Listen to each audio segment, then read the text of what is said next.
Mukama yeebazibwe nnyo mwenna abaana ba Mukama abangoberera mu kuyigiriza kwaffe kuno okukwatagana n'okutuukiriza ekigendererwa kya Katonda kyakulinako oba ekigendererwa kya Katonda eri obulamu bwo.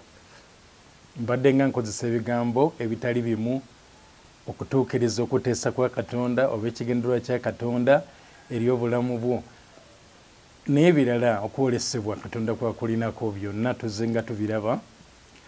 Njagala okubeera nga mbakubiriza nti bw'obeera nga guno gwe mulundi gwo ogusoose okulaba okuyigiriza kuno, manya nti emabega waliyo ebitundu 38 by'otonnalaba, kubanga kino ekitundu kye kya 39. Twatandika n'omusomo guno nga gulimu ennyingo 6, kati tuli ku nnyingo ey'okutaano naye ate ekitundu kya 39. Ennyingo ey'okutaano ega nti okutuukiriza ekigendererwa kya Katonda eri obulamu bwo kulimu empeera nnene ddala. Tuzze nga tulaba emirundi 3 egiyise mbadde mbalaga mu ndagaano enkadde nga mbalaga nti ne bw'obeera ng'okituukiriza mu butamanya nga Katonda yayagala okikole n'okikola nga n'okumanya togimanyi, era omaliriza nga ye Mukama akusasudde. Naye olwaleero ate ngenda kukitwalako mu ngeri endala. Omanyi waliwo ekyawandiikibwa kye tutera ennyo okwagala ffenna abantu, Luka 18:28 okutuuka ku 3. Peetero we yabuuliza Mukama waffe nti twaleka ebyaffe ne tukugoberera, Mukama waffe n'addamu. Bye yaddamu birungi era tubitunuulira ffenna, naye njagala leero okugazibwako okuva ku ebyo. Luka 18:28 okutuuka ku 3 waga nti Peetero n'agamba nti laba, ffe twaleka ebyaffe ne tukugoberera. Yesu n'addamu ku 29. Yesu n'agamba nti mazima mbagamba nti tewali muntu eyaleka ennyumba oba omukazi oba abooluganda oba abazadde oba baana olw'obwakabaka bwa Katonda ataliweebwa ate emirundi mingi mu biro bino ne mu biro ebigenda okujja obulamu obutaggwaawo. Mu biro bino nga tukyali mu bulamu buno waliwo okubeera nga Mukama ansasula, ng'ansasula bwe mbeera nga ntuukiriza ekigendererwa kye, naye ate ne mu biro ebigenda okujja okubeera nga ampa obulamu obutaggwaawo. Leero ŋŋenda kubeera nga njogera, kubanga luli nayogera nnyo ku ndagaano enkadde, naye ku luno ŋŋenda kubeera nga njogerako ku ndagaano empya. Tukimanyi bulungi abasomi ba Bayibuli nti okuva nnabbi eyasembayo okulagula mu ndagaano enkadde gwe tuyita nnabbi Malaki, okuva lwe yasembayo okulagula ate okutuuka ku Yokaana omubatiza endagaano empya ng'eyingidde, awo wakati waliwo emyaka 400 abasomi ba Bayibuli oba abayigiriza ba Bayibuli gye bayita silent years, emyaka egyakasirise nga Mukama takyayogera n'abantu mu lwatu. Nkiddamu, nga Mukama takyayogera n'abantu mu lwatu. Naye tekitegeeza nti Mukama teyayogeranga n'abantu sekinnoomu, ntegeeza kati nga si mu lwatu. Waliwo abantu abasigala nga bagoberera Mukama, nga bakwata ebiragiro bye, nga batambula nga bw'ayagala, nga batuukiriza ebigendererwa bye mu myaka egyo, era Mukama yayogeranga nabo. Era tugenda kulaba abantu, leero ngenda kwogerako ba mirundi 2. Waliwo omusajja gwe bayita Semyoni gwe tusomako mu Luka essula ey'okubiri, ate n'omukyala namwandu gwe bayita Ana. Kaakati nga sinnaba kubeera nga nyeyongerayo nnyo, kyenjagala omanyi kye kino nti bano baali mu myaka egyo egyakasirise, emyaka egyo Katonda gye yali nga takyayogera n'abantu mu lwatu oba okuyita mu nnabbi. Mukama yayogeranga n'ennabbi, n'ennabbi n'aleeta ekigambo kya Mukama mu lwatu. Naye bano baamanya Mukama kye yali yayagala bakole, baakikola ne bakituukiriza, ate Mukama n'abakola bulungi. Oli ayinza okubuuza nti n'abawa ssente oba n'abawa obugagga. Byonna byonna tubyagala, naye bayibuli egamba tusooke tunoonye obwakabaka bwe n'obutuukirivu bwe n'ebirala byonna bigenda kutuweebwa. Eriyo Mukama kyayinza okukuwa nga kisinga n'obugagga, nga kisinga ne gwawadde obugagga. Basajja bano, omukyalo ono n'omusajja ono tubasomako mu Lukka essula ey'okubiri olunyiriri okuva ku 25 okutuuka ku 38, bombi mwe boogerebwako. Mukama yabawa ekirungi oba ebirungi nti baasobola okubeera nga boogera ne Mukama. Baalina ebyenjawulo mu kiseera kyabwe ebitaalina bantu balala. Tugeze Semyoni. Bayibuli tetugambako nti Semyoni yali omu ku bannabbi oba yali kabaka oba yali mulamuzi oba yali ki, naye yali muntu wa bulijjo naye nga mutuukirivu mu maaso ga Mukama. Naye Bayibuli bwe bamwogerako mu ndagaano empya, ye yalina omwoyo omutukuvu, yali nga yajjula omwoyo omutukuvu mu kiseera ekyo, kubanga Mukama yamulinako ekigendererwa ate nga n'omusajja ono yali mwetegefu okutuukiriza ekigendererwa kya Mukama ekyo. Katusome, kantandikire ku 25, ndi mu Lukka essula ey'okubiri olunyiriri olwa25, luga nti era laba waaliwo omuntu mu Yerusaalemi erinnya lye Simyoni. Omuntu oyo yali mutuukirivu era atya Katonda, ng'alindirira okusanyusibwa kwa Isirayiri, era omwoyo omutukuvu yali ku ye. Tukimanyi nti mu ndagaano enkadde, mu biseera ebyo byonna mu ndagaano enkadde, omwoyo omutukuvu yaweebwanga nabbi, kabaka, omulamuzi, kabona. Abo be baaweebwanga omwoyo omutukuvu mu ndagaano enkadde. Naye ono omusajja tagambibwako nti yali agwa mu biti ebyo, naye omwoyo omutukuvu yamulina. Lwaki? Kubanga yali musajja atuukiriza Katonda bye yali ayagala, nga aweereddwa omwoyo omutukuvu. Era Bayibuli egamba nti era omwoyo omutukuvu yali naye. Awe yalabikirwa omwoyo omutukuvu, awe yabikkulirwa omwoyo omutukuvu nti taliraba ku kufa nga tannalaba ku Kristo wa Mukama. Omusajja ono yalina ekigendererwa kya Mukama kye yali alina okutuukiriza, era n'abeera nga akituukiriza. Yali mutuukirivu ate ng'atya Katonda. Yali mutuukirivu ate ng'atya Katonda. Byonna ebikwatagana okutya Katonda ng'abituukiriza, ebikwatagana n'obutuukirivu ng'abituukiriza. Mukama n'akola atya? Ekisooka n'amuwa omwoyo we omutukuvu. Mu kiseera ekyo ng'omwoyo omutukuvu tannafukibwa ku balala bonna abatali bali ab'ebiti ebina, ye nga Mukama amuwadde omwoyo omutukuvu. Era omwoyo omutukuvu ate n'abeerako kyamugamba, amuwa ekirala nti taliraba ku kufa nga tannalaba Kristo wa Mukama. Agenda kubeerawo oba kinaatwala myaka emeka, naye okutuusa lwaliraba ku Kristo wa Mukama. Olaba gwe nange ab'omulembe guno, senga bukeera ku makya ne tusobola okulaba ku Kristo, ntegeeza ng'alabise mu kifaananyi kyonna ky'aba alabikiddemu gye tuli, oba mu mbeera yonna gy'aba alabikiddemu gye tuli, tumaliriza nga tuwulira okukomebwako, nga tuwulira essanyu, nga tuwulira okwebaza.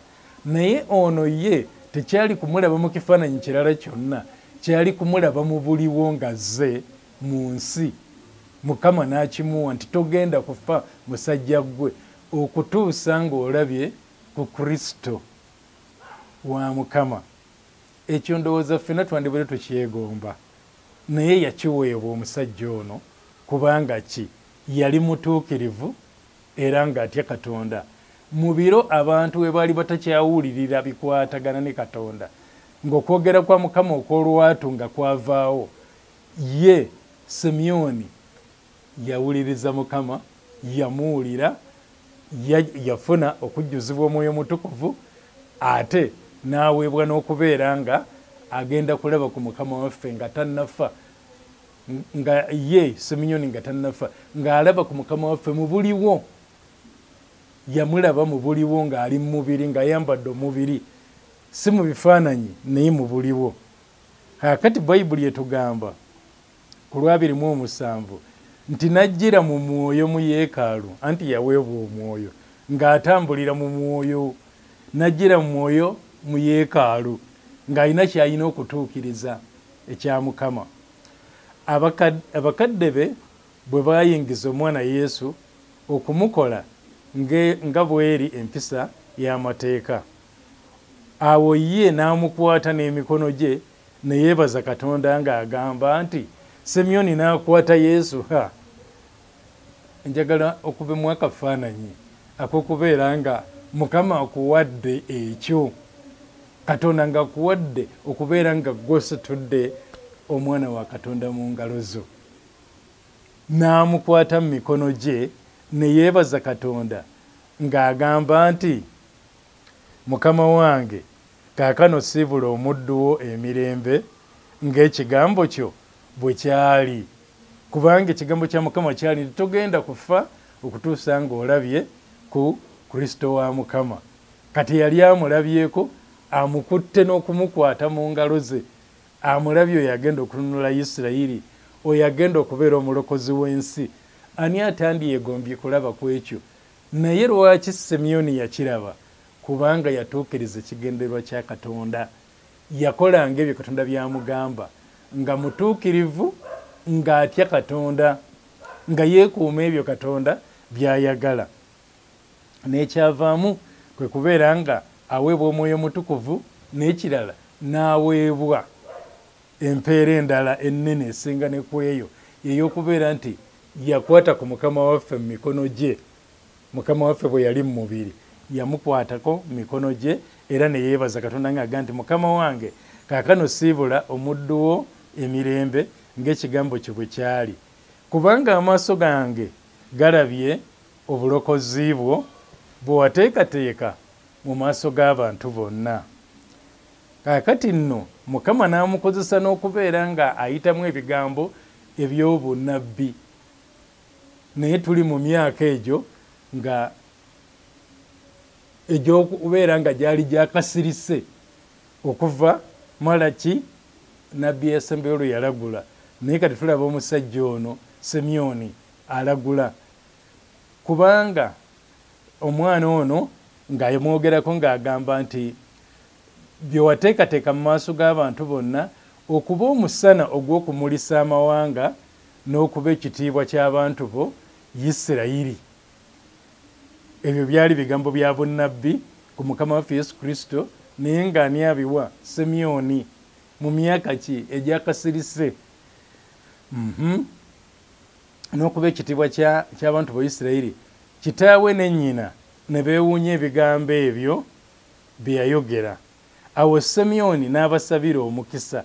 Manya nti Simyoni teyali kabona, naye yabasabira omukisa, ate ne bo ne bakkiriza okubeera nga abasabira omukisa n'omwana waabwe. N'agamba Maliyamu nnyina nti laba, ono ateekeddwawo bangi ku Isirayiri bagwenga, bayimirirenga n'okuba akabonero akavumibwa. Ateekeddwawo olw'okugwa kw'abangi nti bw'omwesittalako ogwa, ate bw'omukkiriza ye n'abeera nga yakuguddeko oyimirira. Abamu bayimirire, abalala bagwenga. Era n'alagula n'ebigambo bino nti era ggwe ekitala kiri kufumita mu mmeeme, ebirowoozo by'emitima emingi biryoke bibikkulirwe. Byali bigambo bya bunnabbi, naye nga musajja abireeta ye Simyoni, gwe tulabye nti teyali kabona, teyali kabaka, teyali mulamuzi, teyali kwabo abaaweebwa, teyali nabbi kwabo abaaweebwanga omwoyo mutukuvu mu ndagaano enkadde. Naye mbaga nti mu kiseera ekyo ekyakasirise, abo abaasigala nga batambula ne Mukama ne batuukiriza ebigendererwa bya Mukama, Mukama yasigalanga ayogera nabo nga basobola okumuwulira. Era nga bye baamuwulirangako baabyekuumanga ne babeera nga babikola ne babeera nga babitambuliramu. Kati ate era mu ssuula y'emu Luka essuula ey'okubiri olunyiriri okuva ku lwa 36 okutuuka ku lwa 38 ate mwe tusanga omukyalo ono ayitibwa Ana. Ono yeeyogerebwa nti yali nabbi omukazi. Awo waaliwo Ana nabbi omukazi muwala wa Fanweri ow'omu kika kya Aseri. Yali yakamala emyaka mingi, yabeera ne bba emyaka 7 okuva mu buto bwe. Akati bw'omusomi wa Bayibuli omulungi omanyi ku bikwatagana n'ebika bya Isirayiri. Ebika 10 engeri gye byagenda mu buwaŋŋanguse obwa mu Asuuli mu Siriya Ebusuuli, era ne bibeera nga bisaanirayo. Naye wano ku ebyo ebika ebyagenda ne bisaana mwe muli n'ekika kino ekya Aseri. Naye tusanga ono omukyala nabbi Ana nga ye wa mu kika ekyo ekya Aseri, nga kitegeeza olulyo lwe lwasobola okutalizibwa asobole okubeerawo ku mulembe guno ng'ali mu ggwanga erya Buyudaaya, ng'ali mu Yuda mu kiseera Mukama waffe Yesu Kristo we yabeererawo, naye nga ye yali wa mu kika ekyo ekya Aseri. Bayibuli ega nti yali yakamala emyaka mingi, yabeera ne bba emyaka 7 okuva mu buto bwe. Naye yali namwandu nga yakamala emyaka 84. Mu bufumbo yamalamu emyaka 7 n'abeera namwandu oluvannyuma lw'emyaka egyo 7, naye wano yali yakamala emyaka 84. Ataavanga mu yeekaalu ng'asinza n'okusiibanga n'okwegayiriranga emisana n'ekiro. Bayibuli egambye teyavanga mu yeekaalu emyaka egyo gyonna ng'ali mu yeekaalu ng'asinza, ng'asaba, nga yeegayirira emisana n'ekiro. Nga yeegayirira ki? Mukama bye yamutumanga okwegayirira, bye yamugambanga okwegayirira nga byeyeegayiririra. Ye yatuukiriza ekigendererwa kya Mukama okuyita mu kwewangayo eri Mukama, mu kusinza n'okusaba n'okwegayirira emisana n'ekiro nga tava mu yeekaalu. Akati olwa 38 lutubuulira ebyaliwo luga nti oyo bwe yajja mu kiseera ekyo ne yeebaza Katonda, era naye ekitegeeza Omwoyo Mutukuvu n'amuleeta mu kiseera kye kimu. Be bantu be mbagambye nti ne mu biseera ebyo ng'okwogera kwa Mukama si kwa lwatu, naye abantu sekinnoomu abaali beewaddeyo eri Mukama nga batuukiriza ekigendererwa ky'abalinako, Mukama yayogeranga nabo. Ngenda kukiddamu, abantu abaali beewaddeyo eri Mukama nga batuukiriza ekigendererwa Mukama ky'abalinako, ne mu kiseera ekyo Mukama we yasirikira nga tayogera n'abantu mu lwatu, abo bo yayogeranga nabo mu kyama, nayogeranga nabo bokka na bokka, ne bamanya okuteesa kwe, ne bamanya ekigenda okubeerawo, n'ababikkulira. Yabikkulira Simyoni, yabikkulira Ana. Kwekyo kyali kigenda okubeerawo nti Mukama waffe Yesu Kristo yali agenda kuleetebwa ku yeekaalu ku lunaku olwo, era ne bajja ne batuukiriza. Nekye baasembayo kutuukiriza kye kino kwe kulangirira nti oyo ye Mukama waffe Yesu Kristo, ti ye mulokozi abadde alindibwa. Mukama waffe Yesu Kristo bwe yajja ku nsi kuno waliwo abaalanga, bamalayika baalanga. Tusoma ne ku basajja abagezigezi abajja nabo nga babuuza ali ludda wa kabaka azaaliddwa. Abasumba baategeezebwa bamalayika nabo ne bagenda ne bagamba tuwulidde bwe tuti ne bwe tuti ku mwana ono. Naye Mukama Katonda yali yeefisizaawo abantu be, abo abaatambulanga naye, abo abaakolanga okuteesa kwe n'okwagala kwe, n'abeera nga abakozesa olw'okutuukiriza ekigendererwa eky'okulaga abantu nti ono ye Kristo, nga ababalaga bantu ba bulijjo, nga kati si malayika nti yazze, nga kati si Yokaana omubatiza naye nga bantu ba bulijjo nga Mukama abataddewo n'abawangaza n'abawa obulamu bungi olw'ekigendererwa kye baali balina okutuukiriza. Baali nga bakituukiriza naye ku nkomerero ya byonna be baali balina okulaga ensi, okulaga abantu nti Yesu Kristo azze, omulokozi azze, azaaliddwa. Akati ani atandyegombye kubeera nga gw'omu kubalanga Yesu oba gw'omu kubamulabako, gw'omu kubamulerako, kubamukwatako mu ngalo zo, naye ekyo kyonna kyabaawo olw'okubeera nga abantu bano Semiyoni ne Ana nga batuukirizza ekigendererwa kya Katonda kye yali abalinako. Bw'otuukiriza ekigendererwa kya Katonda kiriko empeera nnene. Empeera eno oyinza ogitunuulira nti teyali ya nsimbi naki, naye nze ku lwange ngyegwanyiza okusinga ebirala byonna okubeera nga ndabako ku Mukama waffe Yesu Kristo nga bwe baamulabako mu mubiri ng'azze n'okumulangirira n'okumutegeeza eri ensi nti ono ye mulokozi abadde alindibwa. Okutuukiriza ekigendererwa kya Katonda eri obulamu bwo kiriko empeera nnene, era tujja kwongera okubeera nga tukiraba. Mukama abeere nammwe era abawe omukisa. Amiina era amiina.